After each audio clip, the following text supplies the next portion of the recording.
Vijana wale walioingia kudai haki walilipwa fedha kwanza ndio wakaingia barabarani, na wengi wao waliingia barabarani kuendana na hizo fedha walizopewa. Tuangalie uhusiano wa hicho chama na tume yetu ya uchaguzi.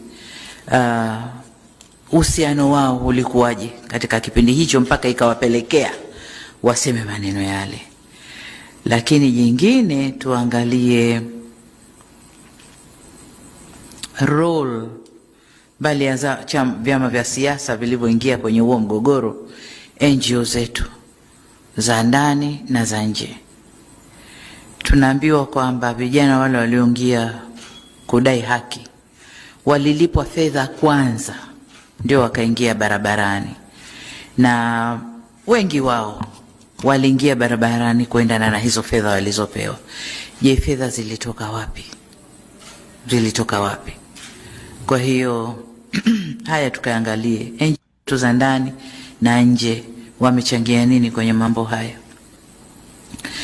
Lakini niseme hata kama kulikuwa na changamoto baina ya tume na vyama vya siasa, msajili na vyama vya siasa, serikali na vyama vya siasa, je, hakukuwa na njia nyingine nzuri zaidi? Njia ilikuwa ni ile moja peke yake ya kuingia, kuchoma nchi, kuchafua nchi, kusababisha vifo kwa wananchi. Hakukuwa na njia nyingine ya kurekebisha hizo kasoro. Hebu twendeni tukaangalie pia.